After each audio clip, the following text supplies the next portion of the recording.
ఓం నమో వెంకటేశాయ.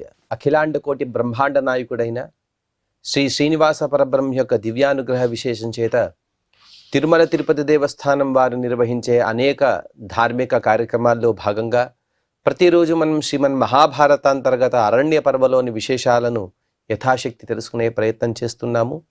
ఈనాటి ప్రవచన యజ్ఞాన్ని మంగళ పద్యాన్ని పఠిస్తూ ప్రారంభించుకుందాం. నారాయణం నమస్కృత్య నరం చైవ నరోత్తమం దేవీం సరస్వతీం వ్యాసం తతో జయముదీరయేత్. శ్రీ గురుభ్యో నమః. హరి ఓం.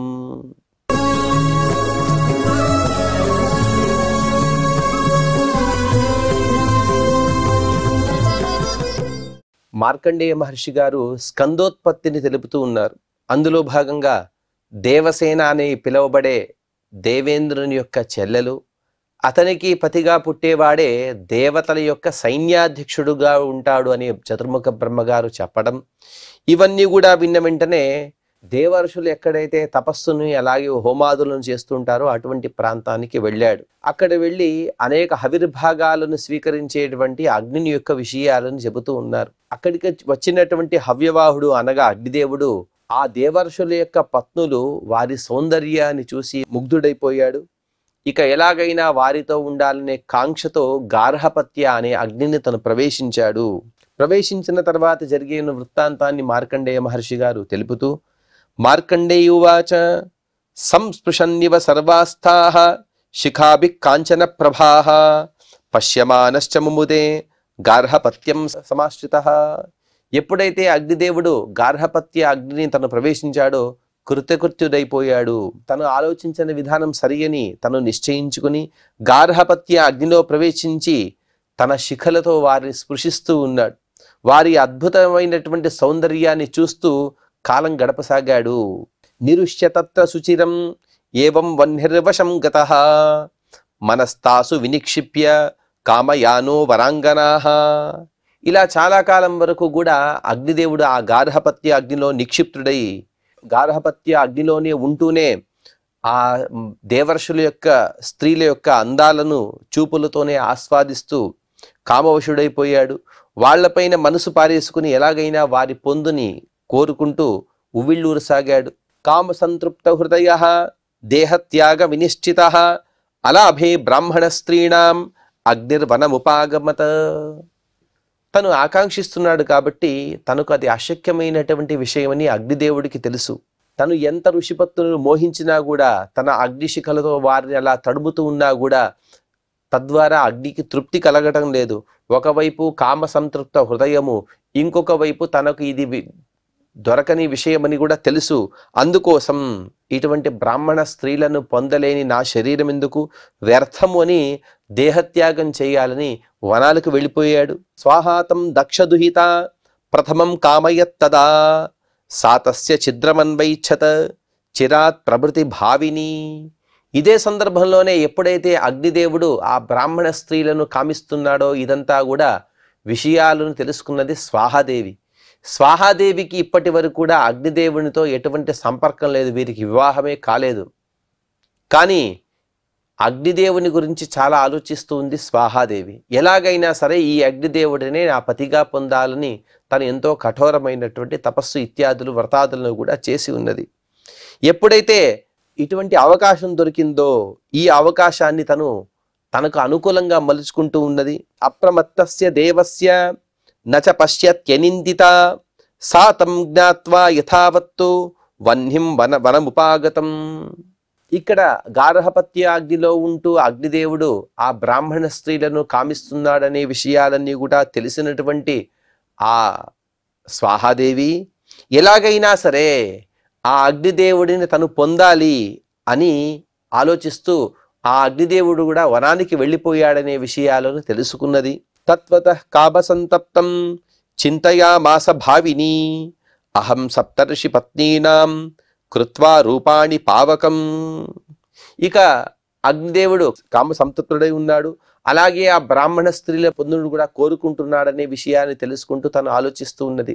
నేను కూడా ఆ అరుంధతి ప్రభుతుల యొక్క వేషాన్ని ధరించి ఆ అగ్నిదేవుడిని తృప్తిపరచవచ్చు కదా అని ఆలోచిస్తూ కామయిష్యామి కామార్త తాసాం రూపేణ మోహితం ఏవం కృతే ప్రీతిరస్య కామావాప్తిశ్చ మే భవేత్. ఎప్పుడైతే అగ్నిదేవుడిని నేను సంతోషపరుస్తానో తద్వారా నాకు కూడా సంతోషం కలుగుతుంది కదా. నేను కూడా అతని భార్యగానే ఉండబోతున్నాను కాబట్టి అతనితో సంగమిస్తే నాకు కూడా శుభమే. అందుకోసమే నేను ఆ బ్రాహ్మణ స్త్రీల యొక్క వేషాన్ని ధరించి అగ్నిదేవుడిని తృప్తిపరుస్తాను, తద్వారా నాకు కూడా తృప్తి కలుగుతుంది అని స్వాహాదేవి ఆలోచిస్తున్నది అని చెబుతూ ఇక్కడికి 224వ అధ్యాయాన్ని పూర్తి చేసుకుని ఇక 225వ అధ్యాయంలో జరిగిన వృత్తాంతాన్ని మార్కండేయ మహర్షి గారు తెలుపుతూ, మార్కండేయ ఉవాచ శివా భార్య త్వాంగిరసః శీలరూపగుణాన్విత తస్యాసా ప్రథమం రూపం కృత్వా దేవీ జనాధిప. ఎప్పుడైతే స్వాహాదేవి సప్తఋషుల యొక్క పత్నుల రూపాన్ని తను ధరించాలని సంకల్పించినదో వెంటనే అంగిరసుని భార్య అయినటువంటి శివ ఆవిడ ఉన్నటువంటి శీలము రూపము గుణాన్ని అన్నిటినీ కూడా తన శరీరానికి అలవడించుకొని తను మొట్టమొదటిగా ఆ శివ అనే రూపాన్ని ధరించి అగ్నిదేవుని సమీపానికి వచ్చినది. జగామ పావకాభ్యాసం తంతో వాచ వరాంగన మామగ్నే కామసంతప్తాం త్వం కామయితు మర్హసి. ఆ అగ్నిదేవునికి దగ్గరికి వెళ్ళి ఆవిడ మాట్లాడుతున్నది, ఓ అగ్నిదేవ, నేను కూడా నిన్ను కామిస్తున్నాను, అందుకోసం నన్ను తృప్తిపరచమని ఆవిడ అడిగినది. కరిష్యసి నచేదేవం మృతాంబాముపధారయ అహమంగిరసో భార్య శివా నామ హుతాశన శిష్టాభిప్రహిత ప్రాప్త మంత్రయుత్వా వినిశ్చయం. ఆవిడ అలాగే స్వాహాదేవి కూడా ఒక చిన్న అబద్ధాన్ని కూడా చెబుతున్నది. ఆవిడ చెబుతున్నది, సప్తఋషుల యొక్క భార్యలందరూ కూడా నిన్నే కోరుకుంటున్నారయ్యా, నీ వంటి బలపరాక్రమాలు ఎవరికీ లేవు కాబట్టి అందరూ కూడా నీ పొందునే కోరుకుంటున్నారు. వారందరూ కూడా ఆలోచించి మొట్టమొదటిగా అంగిరసుని భార్య అయినటువంటి శివను నన్ను ముందుగా పంపించారు, నేను ముందుగా వచ్చాను, త్వరలోనే వారందరూ కూడా రాబోతున్నారు. అకస్మాత్తుగా నీవేమైనా మమ్మల్ని కోరుకోకపోతే మేమందరూ కూడా మరణిస్తాము అని హెచ్చరిస్తూ ఉన్నది. వారి అనగా శివ అనే రూపంతో వచ్చినటువంటి స్వాహాదేవి మాటలు విన్నటువంటి అగ్నిదేవుడు ఈ విధంగా చెబుతున్నాడు.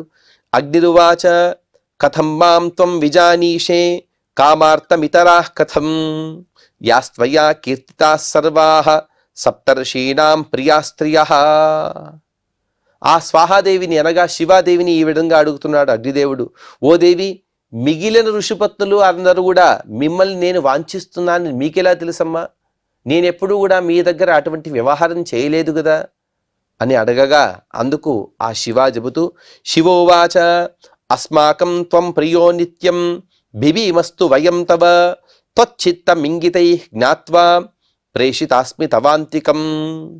ఓ అగ్నిదేవ, నీ మనస్సులో ఏమున్నదో మాకు తెలియదా? మేమందరం కూడా ఎప్పుడు కూడా నీ పొందునే కోరుకుంటూ ఉన్నాము.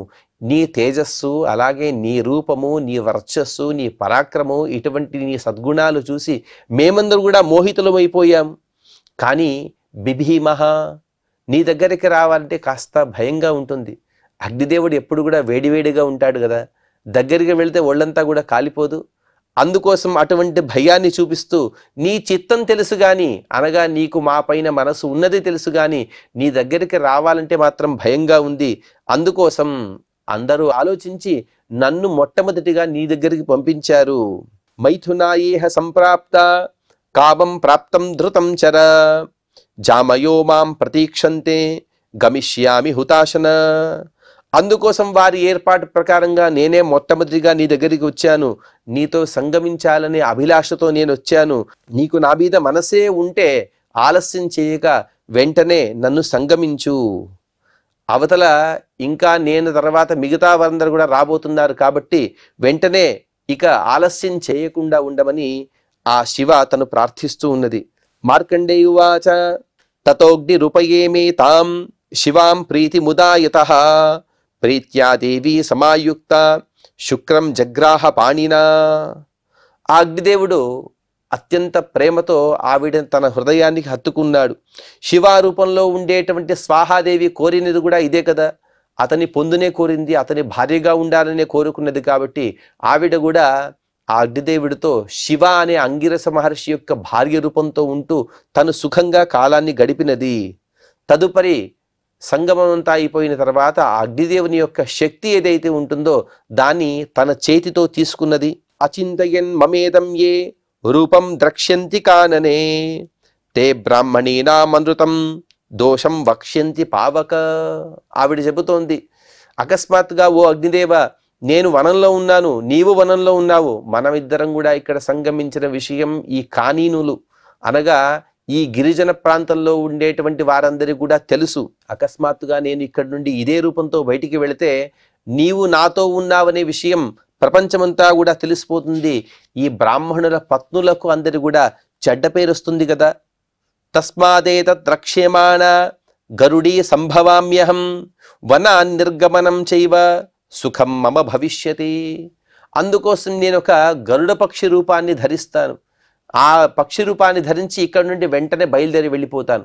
నేను ఇదే స్త్రీ రూపంతో వెళితే అందరికి కూడా చెడ్డ పేరుస్తుంది కాబట్టి అందుకోసం అలా వద్దు. నేను పక్షి రూపంలో ఉంటాను కాబట్టి నన్నెవరు గుర్తుపట్టరు. నేను ఇక్కడ వనం నుండి వెళ్ళడం కూడా సుఖంగా మారిపోతుంది కదా అని చెప్పి మార్కండేయువాచ సుపర్ణీ సా తదా భూత్వా నిర్జగామ మహావనం అపశ్యత్ పర్వతం శ్రేష్టం శరస్తంభై సుసంవృతం.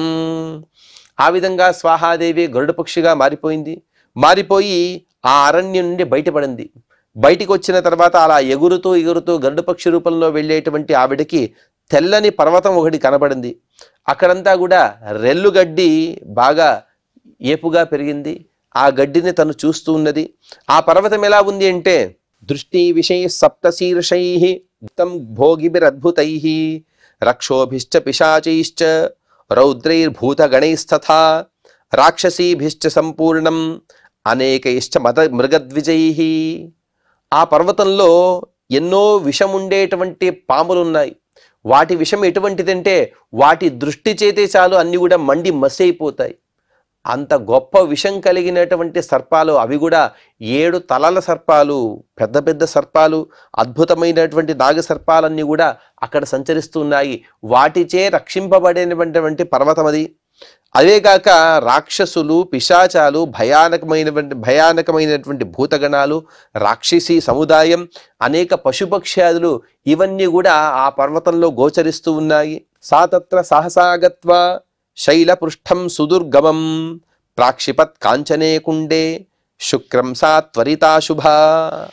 ఆ విధంగా అనేక నదులు, నదాలు, సెలయేళ్ళు వీటినన్నిటిని కూడా దర్శిస్తూ తను అలా ముందుకు వెళుతుంది. ఆ పర్వత శోభ అనేది ద్విగుణంగా అక్కడ గోచరిస్తుంది. ఒకసారి అటువంటి శుభప్రదమైనటువంటి ఆ పర్వతాన్ని దర్శించి వెంటనే ఆ స్వాహాదేవి కూడా తను ఒక సువర్ణమైనటువంటి భాండంలో అనగా కుండలో తను ఆ అగ్నిదేవుని యొక్క శక్తిని, వీర్యాన్ని అక్కడ జారవిడిచింది. సప్తానామపి సాదేవి సప్తర్షీణాం మహాత్మనాం పత్ని స్వరూపతాం కృత్వా కామయామాస పావకం.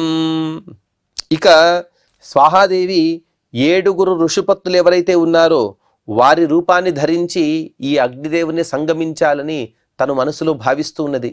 సాక్షాత్తుగా వెళితే అగ్నిదేవుడు నన్ను స్వీకరిస్తాడో లేదో, కానీ అగ్నిదేవుడికి పరమ ప్రీతికరమైనటువంటి ఈ ఋషిపత్నులు ఎవరైతే ఉన్నారో వారి రూపంతో వెళితే ఖచ్చితంగా అగ్నిదేవుడు నన్ను స్వీకరిస్తాడు కాబట్టి వారి రూపంలో వెళ్ళాలని తను సంకల్పిస్తూ ఉన్నది. కానీ దివ్య రూప మరుంధత్యాః కర్తుం న శకితం తయా తస్యాస్తప ప్రభావేణ భర్తృ శుశ్రూషణేన చ షట్కృత్వస్తత్తు నిక్షిప్తం అగ్నేరేతః కురుత్తమ.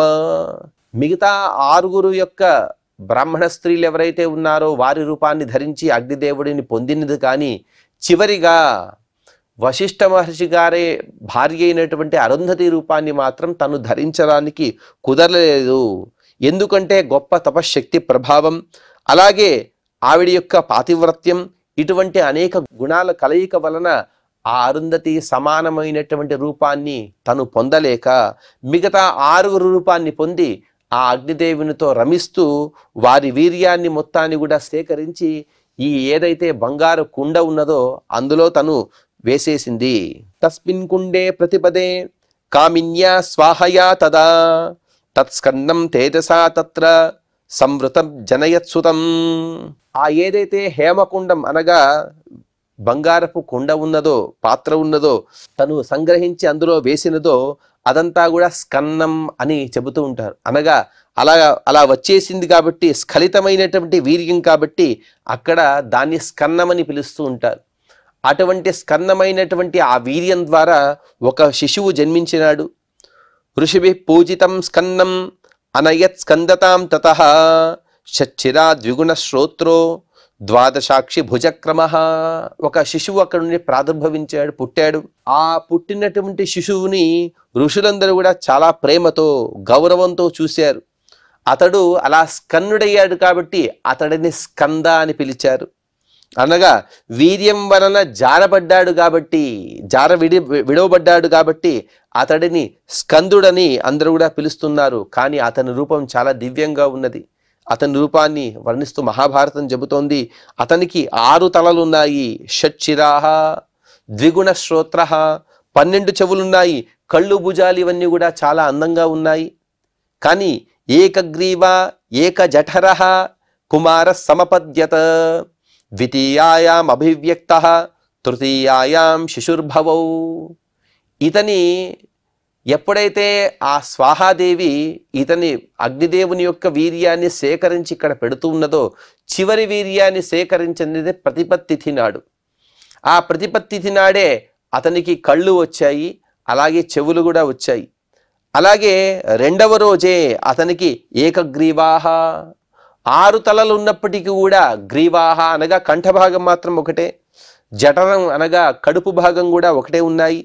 విధియ నాడు పొడసూపినటువంటి అనగా తదియ నాడు అతను సంపూర్ణమైనటువంటి శిశువు యొక్క రూపాన్ని పొందాడు ఆ సుబ్రహ్మణ్య స్వామి. అంగ ప్రత్యంగ సంభూత చతుర్థ్యామభవద్గుహ లోహితాభ్రేణ మహత సంవృత సహ విద్యుత లోహితాభ్రే సుమహతి భాతి సూర్య ఇవోదిత. చతుర్థీ తిథి నాటికి అన్ని అవయవాలు కూడా రూపుదిద్దుకున్నాయి. చివరికి అతని గుహ్యస్థానం కూడా ఏర్పడింది. ఆ సమయంలో కుమారుడు అనగా సుబ్రహ్మణ్య స్వామి వారు ఎర్రని రంగులో విద్యుత్తుతో నిండినటువంటి మంబులతో అలా ఆచ్ఛాదితై ఉన్నాడు. అన్ని మేఘాలన్నీ కూడా అతని పైన కప్పబడి ఉన్నాయి. అతను ఎలా కనబడుతున్నాడంటే ఎర్రని మేఘాల మధ్య ఉదయించేటువంటి సూర్యునిలాగా అలా కనబడుతున్నాడు. అటువంటి సుందరమైనటువంటి ఆ సుబ్రహ్మణ్య స్వామిని వర్ణిస్తూ మహాభారతం, గృహీతం తు ధనుం ధనుస్తేన విపులం లోమహర్షణం న్యస్తం యత్ త్రిపురగ్ధేన సురారి వినికృంతనం తద్గృహీత్వా ధనుశ్రేష్టం ననాద బలవాన్స్తదా. చూడండి పరమాత్మ యొక్క సంకల్పం. త్రిపురాసురుని సంహరించిన తర్వాత పరమేశ్వరుడు ఒక ధనుస్సుని ఏ ప్రాంతంలో అయితే పెట్టాడో అదే ప్రాంతంలోనే ఈ సుబ్రహ్మణ్య స్వామి వారు పుట్టారు. పుట్టిన వెంటనే అనగా చతుర్థి నాడు అలాగే పంచమి నాడు తను పుట్టిన వెంటనే ఆ ధనుస్సుని తన చేతిలో ధరించాడు. రోమాంచం కలిగేటువంటి ఆ మహాధనుస్సుని ధరించినటువంటి కుమారుడు ఒక్కసారి భయంకరంగా అందరికీ భయం కలిగించే విధంగా గట్టిగా గర్జించాడు. సమ్మోహయన్ నిమాన్ వేమాన్ సత్రీన్ లోకాన్ సచరాచరాన్ తస్యతం నినదం శుత్వా మహామేఘోగ నిస్వహనం. అందరినీ సమ్మోహన పరిచేటువంటి అతని ధ్వని విన్నటువంటి 3 లోకాలన్నీ కూడా అన్ని కూడా భయపడిపోతున్నాయి. అతని ధ్వని ఎలా ఉన్నది అంటే మహామేఘోగ నిస్వరం. పెద్ద పెద్ద మేఘాలన్నీ కూడా ఒకేసారి వచ్చి గర్జిస్తే ఎలాగైతే ఉందో అంత గంభీరమైనటువంటి ధ్వనిని కలిగినటువంటి అతని గర్జనని 3 లోకాలన్నీ కూడా విన్నాయి. ఉత్పేతురు మహానాగు చిత్రశ్చైరావతశ్చ తావాపతంతో సంప్రేక్ష సబాలో అర్క సమద్యుతి.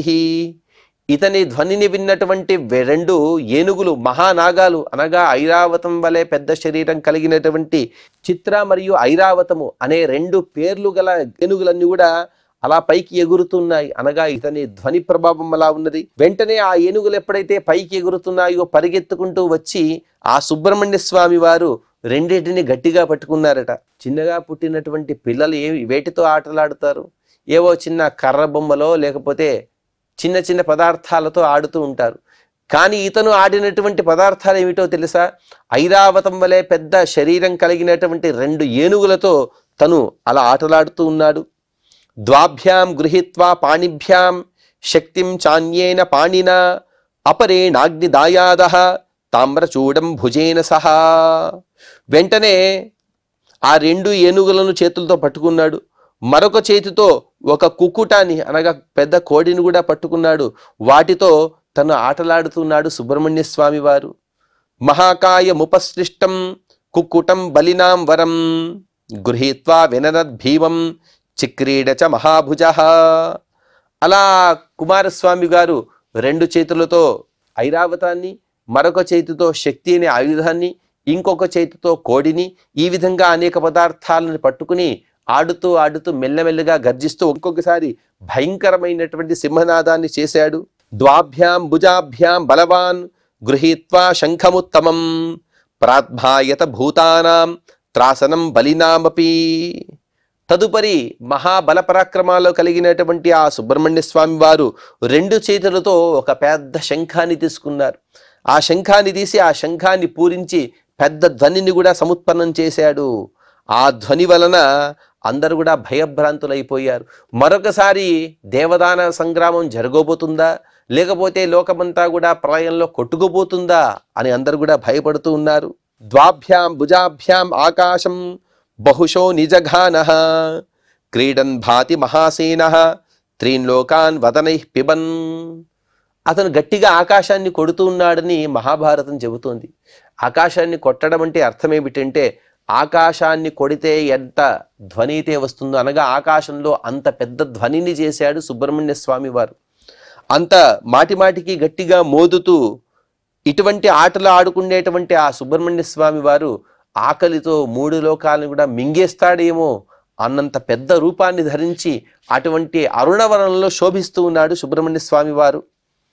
పర్వతాగ్రే ప్రమేయాత్మ రశ్మిమానుదయే యథా సతస్య పర్వతస్యాగ్రే నిషణ్ణో అద్భుత విక్రమః.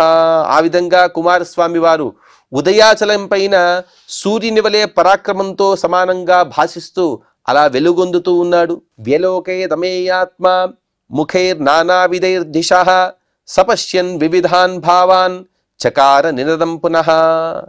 1 కాదు 2 కాదు 6 ముఖాలు ఉన్నాయి సుబ్రహ్మణ్య స్వామి వారు. అన్ని కూడా చాలా సుందరంగా ఉన్నాయి. అటువంటి 6 ముఖాలతో అన్ని దిక్కుల వైపు కూడా కలిగి చూశాడు. రకరకాల వస్తువులను చూస్తూ సింహనాదం చేస్తున్నాడు సుబ్రహ్మణ్య స్వామి. తస్యతం నినదం శుత్వా న్యపతన్ బహుదా జనాః భీతశ్చోద్విగ్న మనసః తమేవ శరణం వ్యూః. అతని భయంకర గర్జనని విన్నటువంటి సమస్త ప్రాణికోటి కూడా భూమిపైన పడిపోయి ఉద్విగ్న చిత్తంతో గత్యంతరం లేక అతన్నే శరణు కోరాయి. ఏతుతం సంశ్రితా దేవం నానావర్ణాస్తదా జనాః తానప్యాహు పారిషదాన్ బ్రాహ్మణాః సుమహాబలాం. అప్పుడు ఎవరైతే శరణు కోరారో వారినందరినీ కూడా బ్రాహ్మణులు ఈ స్కందుని అనగా సుబ్రహ్మణ్యుని యొక్క పారిషదులుగా, సేవకులుగా పిలుస్తారు. సతుత్థాయ మహాబాహుః ఉపసాంత్వచ తాంజనాన్ ధనుర్వికృష్య విసృజత బాణాన్ శ్వేతే మహాగిరౌ. ఆ వెంటనే లేచి నిలబడినటువంటి సుబ్రహ్మణ్య స్వామి వారు తనని ఎవరైతే శరణు కోరారో వారికి అభయం ఇచ్చాడు, వారిని ఓదార్చి తను ధనుస్సుని సంధించి బాణాలను ప్రయోగిస్తూ ఉన్నాడు.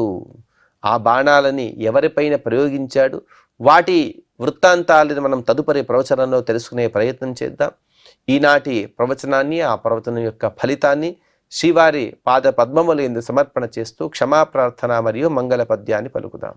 యదక్షర పదభ్రష్టం మాత్రాహీనం చ యద్భవేత్ తత్సర్వం క్షమ్యతాం దేవ నారాయణ నమోస్తుతే. శ్రియః కాంతాయ కళ్యాణ నిధయే నిధయేర్థినాం శ్రీవేంకట నివాసాయ శ్రీనివాసాయ మంగళం.